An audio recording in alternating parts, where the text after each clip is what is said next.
తాకట్లో ఉన్న మీ బంగారాన్ని విడిపించి ఆ రోజు ఆన్లైన్ రేటుకి కొంటాం. Sharma gold company. నమస్కారం, వెల్కమ్ టు సుమన్ టీవీ. నేను గీతాంజలి. ప్రస్తుతం మనతో పాటు భారతీయ శంకరపీఠం వ్యవస్థాపకులు, ప్రముఖ ఆధ్యాత్మికవేత్త, బ్రహ్మశ్రీ అన్నవరపు తిరుపతి మూర్తి అవధాని గురువు గారు ఉన్నారు. వారితో మాట్లాడదాం. గురుగారు నమస్కారం అండి. ఓం శ్రీ మహాగణాధిపతయే నమః. గురుగారు 27వ తారీఖు ఏప్రిల్ ఆదివారం అమావాస్య. విశేషం అని అంటారు కదండి, మామూలుగానే ఆదివారం రావడం కానీ మంగళవారం రావడం కానీ. మరి ఈసారి ప్రత్యేకత ఏంటి? ఏమైనా పరిహారాలు చేసుకుంటే మంచిదా? ఇంట్లోనే చేసుకునేటువంటి సులువైన పరిహారాలు ఏమన్నా తెలియజేస్తారా? తప్పకుండా అమ్మా. సర్వేషాం అమావాస్య అంటారు. అయితే సంవత్సరం మొత్తంలో ఒక్కసారి ఆదివారం అమావాస్య వచ్చిందంటే మనం దాని గురించి విశ్లేషణగా చెప్పొచ్చు. సంవత్సరంలో 3-4 సార్లు వస్తూ ఉంటుంది. కాకపోతే ఆ అమావాస్య రోజు వచ్చేటువంటి యోగ కరణాలు ఏంటి అనేటువంటి మనం ప్రధానంగా చూసుకోవాలి. అవి ముఖ్యం. ఈ మనకు వస్తాయి. సోమవారం వస్తూ ఉంటుంది, ఆదివారం వస్తూ ఉంటుంది, మంగళవారం వస్తూ ఉంటుంది. మంగళవారంతో కూడిన అమావాస్య తక్కువ, ఆదివారంతో కూడిన అమావాస్య వస్తూ ఉంటుంది. రాగానే మనం అనకూడదు కానీ కొంతమంది ఆదివారం అమావాస్య అనగానే అతీత శక్తులు, దుష్ట శక్తులు అని చెప్పి మనం వాళ్ళు అనుకుంటూ ఉంటారు. ఆ వీడియో విన్నప్పుడల్లా మనకు మించిన దుష్ట శక్తులు ఎవరున్నారు, మనకు మించిన దయ్యాలు భూతాలు ఎవరున్నారు? ఈ మధ్యకాలంలో దయ్యాలు భూతాలు కూడా మనల్ని చూసి తెరుచుకుంటాయమ్మా. ఎందుకండి అంత మాట అన్నారు? మన ఒక్క క్రూర చర్యలు ఎలా ఉన్నాయి. ఎందువల్లనంటే 2 విషయాలు ఇందులోకి వచ్చేస్తాను. నేను దారి తప్పుతున్నాను అనుకోద్ది విషయంలో. ఒక కుక్కను చూసి ఇంకొక కుక్క భయపడుతుందా? ఒక పులిని చూసి ఇంకొక పులి భయపడుతుందా? ఒక సింహాన్ని చూసి ఇంకో సింహం భయపడుతుందా? కానీ ఒక మనిషిని చూస్తే ఇంకొక మనిషి భయపడుతున్నాడుగా. ఖచ్చితంగా భయపడుతుంది. ఇప్పుడు చెప్పండి, మృగాలు క్రూరమైనవా? అంతకన్నా క్రూరమైన వాళ్ళం మనమా? అలాగే అనిపిస్తుంది. కాబట్టి మనమే క్రూరమైన వాళ్ళమైనప్పుడు అమావాస్య ఎంత క్రూరమైందని మనం చెప్పడానికి అర్హత మనకు లేవు. నిజంగా అమావాస్య చాలా మంచిదమ్మా. ఎప్పుడు కూడా మంచిది. శ్రీకృష్ణ పరమాత్మ మహాభారత యుద్ధం విజయాన్ని కాంక్షించి అమావాస్య రోజున యుద్ధ విజయానికి ముహూర్తం నిర్ణయించారు. అమావాస్యని కాదు అనడానికి మనం అంతకన్నా గొప్ప వాళ్ళమా?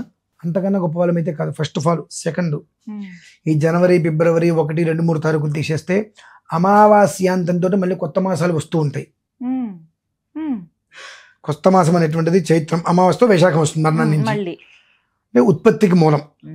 ఆ చీకటి గమనాలని తురిచేస్తుంది. అది ఉత్పత్తికి మూలం. మేషమాసం, వృషభ మాసం అని చెప్పి దానికి పేర్లు.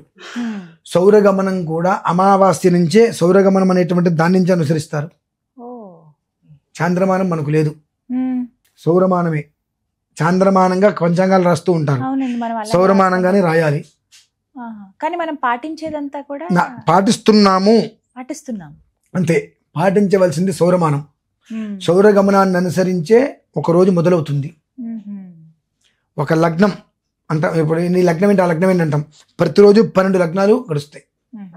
సూర్యోదయానికి ఏ లగ్నం ఉంటుందో అక్కడి నుంచి మళ్ళీ సూర్యోదయం వరకు ప్రతి గంటన్నరకి 2 గంటలకి లగ్నం మారుతూనే ఉంటుంది. ఆ సూర్యోదయాన్ని అనుసరించి ఆ రోజు ఎలా ఉంటున్నటువంటి విషయం తెలుస్తూ ఉంటుంది. అంతది. కాబట్టి అమావాస్యని మనం ఎప్పుడైతే కొన్ని ఉంటాయి, 12 అమావాస్యల్లో కొన్ని ప్రత్యేకత వచ్చినప్పుడు దానికి సంబంధించిన విధానాలు ప్రత్యేకంగా ఉంటాయి. దానికి మనం చెప్పాల్సిన అవసరం ఉంటుంది. కానీ ప్రతి అమావాస్యకి ఆదివారం వచ్చింది, ఇది మంగళవారం వచ్చింది, ఇది సోమవారం వచ్చింది కాబట్టి ఇది ఇట్లా అని చెప్పాల్సిన అవసరం లేనే లేదు. అమావాస్యకు వచ్చినటువంటి యోగ కరణములు ఏమిటి అనేటువంటివి మనం పరిశీలించుకోవాలి. ఆ యోగ కరణాలని అనుసరించి మనం చేసేటువంటి ప్రక్రియ అనేక రకాల యోగాల్ని మనకిస్తుందమ్మా. అనేక కారణాల రీత్యా అనేక యోగాల్ని మనకి ఇస్తూ ఉంటుంది. అంటే ఏదైనా ప్రత్యేకతతో కూడుకుని వచ్చినటువంటి అమావాస్య మినహాయిస్తే మామూలుగా ఉండేటువంటి అమావాస్య అయినప్పటికీ కూడా వృద్ధినిచ్చేటువంటిది. అమావాస్య అంటే చీకట్లని తొలగించేటువంటిది. ఇవాళ రాత్రి అమావాస్య అయిపోగానే మర్నాడు నుంచి ఏమొస్తుందమ్మా? శుక్లపక్షం, పాడ్యమి, పౌర్ణమికి ముందు రోజులు వస్తూ ఉంటాయి. కాబట్టి చీకట్లను తొలగించేటువంటిది. ఎప్పుడైనా ఏ అమావాస్యకైనా ప్రధానంగా మనం చేయవలసింది ఏంటి అంటే, 1 రుద్రార్చన, 2 ఆంజనేయ స్వామి వారికి అర్చన చేయించాలండి, ఆంజనేయ స్వామి వారికి. ఇకపోతే 3 దక్షిణామూర్తి వారికి అర్చన, 4 గణపతికి. ఈ 4 చేయగలిగితే విధానం. అంటే దీన్ని షట్కాల అర్చన అని అంటారమ్మా.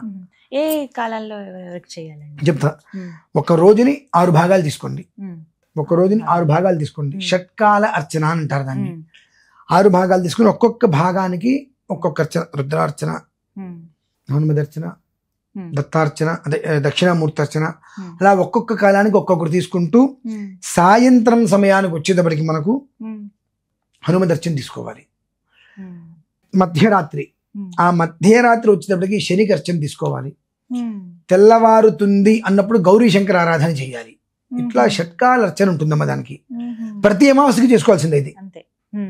దీనివల్ల ఏమవుతుందంటే ఈశ్వరార్చన వలన ఐశ్వర్యప్రదం, అపరిమితంగా తరగని ఐశ్వర్యప్రదం.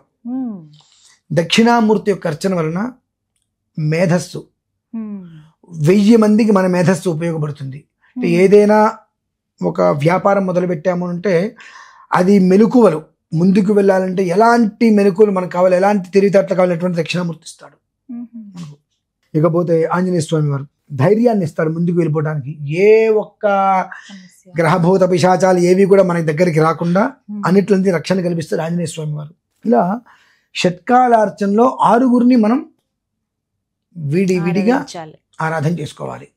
ఈ ఆరాధన చేసుకోవటం వలన నెలకి ఒక్కసారి ఈ షట్కాలార్చనలో ఆరాధన చేసుకోగలిగితే జీవితానికి ఇక ఇది లేదనే మాట ఎందుకు వస్తుందమ్మా? అంతే కదండి. ఆ 6 కాలాలలో చేయవలసిన అర్చనలు మనం చెయ్యట్లేదు కాబట్టి కనీస మాత్రం ఈశ్వరుడికి అర్చన చేయండి అయ్యా. ఐశ్వర్యానికి మూలకారకుడు ఆయన కాబట్టి సరే ఏదున్నా లేకపోయినా నీకు ముందు ఐశ్వర్యాన్ని ఆయన ఇస్తూ ఉంటాడు. నీకు బుద్ధి బలం ఉన్నా లేకపోయినా, చక్కటి ఆలోచన ఉన్నా లేకపోయినా, డబ్బు అనేటువంటిది నీకు ఐశ్వర్యం ఆయన ఇస్తూ ఉంటారు కాబట్టి తద్వారా నీ కుటుంబాన్ని వృద్ధి చేసుకోవడానికి వీలుంటుంది. ఈశ్వర ఆరాధన కనీసం చేయి అనేటువంటిది మన పూర్వం నుంచి అంటారు. ఎత్తే దేవా అదదుర్భాగధేయమమావాస్యే సంవసంతో మహిత్వా సానో యజ్ఞం పిపృహి విశ్వవారే రైన్నో దేహి సుభగే సువీరం. అంటే యజ్ఞం అమావాస్య నాడు చేసేటువంటిది ఒక యజ్ఞంగా భావించాలి. నువ్వు ఏదైతే చేస్తావో అది ఒక యజ్ఞంగా భావించు. యజ్ఞం అంటే ఏంటి? ఇక మొదలు పెట్టద్దు, మొదలు పెడితే ఆపద్దు, అదే యజ్ఞం. ఇప్పుడు మీరు ఒక బిజినెస్ మొదలు పెడతారు, ఆపేస్తారా? ఎత్తి ఏది ఏమైనా అదే యజ్ఞం. సంకల్పాన్ని యజ్ఞం అంటారమ్మా. సంకల్పాన్ని యజ్ఞము అంటారు. సానో యజ్ఞం పిబృహి విశ్వవారే. నువ్వు మొదలు పెట్టు, అనేక సమస్యలు వస్తాయి, అధిగమించడానికి నేను నీకు వెనకాలంటా. విశ్వం మొత్తానికి నేను పరిచయం చేస్తాను. నువ్వు చేయవలసిందేంటి? నన్ను నువ్వు పట్టుకో. ఏ క్షణం వరకు పట్టుకుంటావు? నువ్వు పట్టుకొని నీకు తెలియకుండా నీ చేయి జారిపోతుంది అనేంత వరకు నేను ఎదురు చూస్తాను. ఆ తర్వాత నేను పట్టుకుంటా నిన్ను. ఆ తర్వాత నేను పట్టుకుంటా.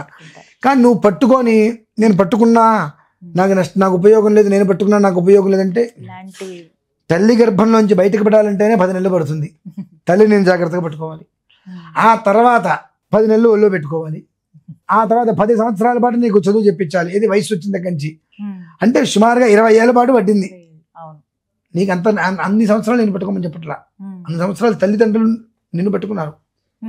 ఇప్పుడు నువ్వు పట్టుకో, కొంచెం ఓపిక పట్టు. నాకు అనిపిస్తుంది నీ చేయి పట్టు తప్పుతుంది అని చెప్పి, తప్పిస్తున్నావు అని కాదు, పట్టుకున్నావు. నీ చేయి పట్టు తప్పుతుందని నాకు అనిపిస్తుంది. ఆనాడు నేను పట్టుకుంటా, ఎక్కడో కూర్చోబెడతా. నేను పట్టు తప్పిస్తున్నావు అన్నప్పుడు నేను పట్టించుకుని వదిలేస్తాను. ఇప్పుడు నేనేం చేస్తాను అని వదిలేస్తా అంటారు భగవంతుడు. అమావాస్యకి అంత గొప్ప యోగం ఉందండి. షట్కాల శివార్చనలు చేయకపోయినా ఈశ్వరారాధన చేయి. ఎంత ఓపికనంత ఈశ్వరారాధన చేయి, ఆయన పట్టుకుంటాడు. మొదలు పెట్టద్దు. మొదలు పెట్టావా ప్రతి అమావాస్య అదే ఆరాధన. ఆలయానికి వెళ్ళమంటారండి? ఇంట్లోనే చేసుకోండి. ఆరాయింది ఎందుకండి? ఏమి అంటే ఇల్లు చందాలమైందా, మంచిది కదా, నీకు అన్నం పెట్టట్లేదా, నీకు నీడనివ్వట్లేదా, నిన్ను అందులో ఉండనివ్వట్లేదా, నీ కుటుంబానికి రక్షణ ఇవ్వట్లేదా? ఇంటికి మించింది ఉందమ్మా. ఇంట్లోనే చేసుకోవాలి. ఇంట్లో ఎలా చేయమంటారు? ఇప్పుడు శివలింగం కొంతమందికి ఇళ్లలో ఉండవు. ఎందుకంటే శుభ్రంగా ఉంచుకోండి, తెప్పించుకోండి. శివలింగం చక్కగా ఇంతది, ఒకటిన్నర అంగుళం చంద్రమౌళేశ్వర శివలింగం తెచ్చుకోండి.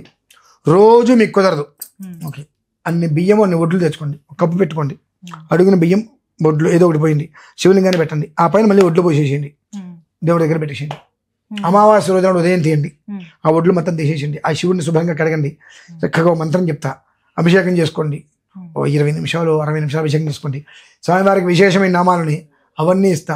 భస్మంతో తర్వాత నువ్వులు అక్షతలు కలిపి అర్చన చేసుకోండి. ఆ భస్మం తీసుకొని ఉదుటిని పెట్టుకోండి, నైవేద్యం పెట్టుకొని నమస్కారం చేసుకోండి. మరలా ఆ శివలింగాన్ని ఆ ఒడ్లో వేసేసేయండి, అందులో పెట్టేసేయండి, మళ్ళీ నిండా ఒడ్లు పెట్టి పక్కన పెట్టేసేయండి. ఇంతే, అమావాస్యకి చేసుకోవాలి.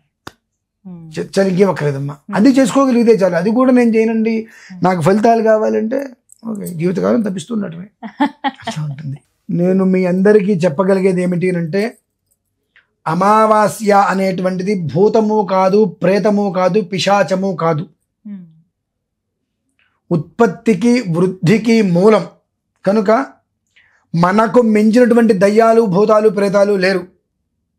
కాబట్టి అమావాస్య కీడు ఒక విధానంలో వస్తుంది, కీడుతో రాదు. కొన్ని రకాల అనుక్రమణికల్ని తీసుకొని వస్తుంది. అది మనకు ముందుగానే తెలుసుకుంటే దాని నుంచి మనం ఎలా వ్యవస్థ చేసుకోవాలనేటువంటిది ఉంటుంది. ఆ అనుక్రమణికలు కూడా అంటే దోషాలను ఎందుకు వెంట పెట్టుకుంటూ వస్తుందంటే, మనం చేసేటువంటివి కొన్ని నిష్కృతం అంటే పోగొట్టుకోలేని పాపాలు కొన్ని ఉంటూ ఉంటాయి. ఎదుటివాడి మీద బురద జల్లటం, ఆత్మస్థుతి, పరనింద, నేను గొప్పవాడిని అని చెప్పుకోవడం కోసం ఎదుటి మనిషిని వెధవం చేయటము, ఇటువంటివి కొన్ని ఉంటాయి. ఆ పాపాలకి ప్రాయశ్చిత్తం లేదు. అటువంటి వెధవ పనులు చేసి కుటుంబం మీదకి తీసుకొచ్చి కుటుంబాన్ని వృద్ధి లేకుండా అనర్థాలకి తీసుకొస్తున్న సమయంలో 12 నెలల్లో 1, 2, 3 సార్లు భగవంతుడు కొన్ని రకాలైనటువంటి ప్రణాళికలతో వస్తాడు. ఆ వచ్చినప్పుడు ఆ ప్రయోజనాల్ని మనం పొందగలిగితే అక్కడి వరకు మనం చేసిన పాపాల నుంచి నిష్కృతి దొరుకుతుంది. కనుక అమావాస్య కొన్నిసార్లు మాత్రమే ఆ విధానంతో వస్తుంది. ప్రతిసారి అమావాస్య కీడు లేదు, ఏమీ లేదు. కీడు అని అంటే మనమే కీడు. కాబట్టి దాన్ని కీడు అని ఎవరైతే అంటారో వాడంత కీడు ప్రపంచంలో ఎవడు ఉండడు. ఇది అర్థం చేసుకోండి. భయం అనేటువంటిది లేకుండా ఇక్కడి నుంచి అమావాస్య అంటే భయం, పీడ, పిశాచం అనేటువంటిది వదిలేసి అమావాస్య అంటే మాసం ప్రారంభానికి వృద్ధికి మొదలు అనేటువంటి విషయాన్ని గమనించండి. మీకు అర్థం కావడం కోసం ఇంకొక చిన్న వర్డ్ ఇక్కడ చెప్తా. వర్ధంతి అంటే ఏంటమ్మా?